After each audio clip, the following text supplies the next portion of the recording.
Super star prince Mahesh Babu కేవలం తెలుగులోనే సినిమాలు చేస్తున్నప్పటికీ దేశవ్యాప్తంగా పాన్ ఇండియా స్థాయిలో ఇమేజ్ ను సొంతం చేసుకున్నారు. బాలీవుడ్ అగ్ర దర్శకులు, నిర్మాతలు మహేష్ బాబుతో సినిమాలు తీస్తామని, పారితోషికం కింద ఎంతైనా ఇస్తాము అంటూ ముందుకు వచ్చినప్పటికీ హిందీలో సినిమా చేయడానికి ప్రిన్స్ ఒప్పుకోలేదు. ప్రస్తుతం రాజమౌళి దర్శకత్వంలో చేయబోతున్న పాన్ వరల్డ్ సినిమాకు సిద్ధమవుతున్నారు.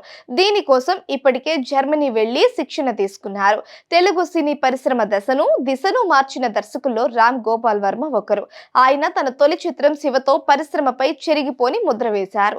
ఎంతో మంది యువకులు వర్మను స్ఫూర్తిగా తీసుకుని దర్శకులు అవడానికి పరిశ్రమలోకి వచ్చారు. ప్రస్తుతం అగ్ర దర్శకులుగా కొనసాగుతున్న వారిలో ఆయన శిష్యులే అధికం. నాగార్జున, వెంకటేష్ లాంటి స్టార్లతో చేశారు. మహేష్ బాబు రాజకుమారుడు చిత్రం చేసిన తరువాత రామ్ గోపాల్ వర్మ దర్శకత్వంలో నటించాల్సి ఉంది. ఒక కథ తీసుకుని కృష్ణను కలిశారు. అయితే కృష్ణకు ఆ కథ నచ్చలేదు. ఇది నచ్చలేదు కాబట్టి మరొక కథ తీసుకురావాలని, దాంతో చేద్దామని చెప్పారు. అయితే తాను ఈ కథతోనే సినిమా చేస్తాను అని, మరొక కథతో అయితే చెయ్యనని కృష్ణకు కుండబద్దలు కొట్టినట్లు వర్మ చెప్పేశారు. దీంతో వారి కాంబోలో రావాల్సిన సినిమా పట్టాలెక్కలేదు.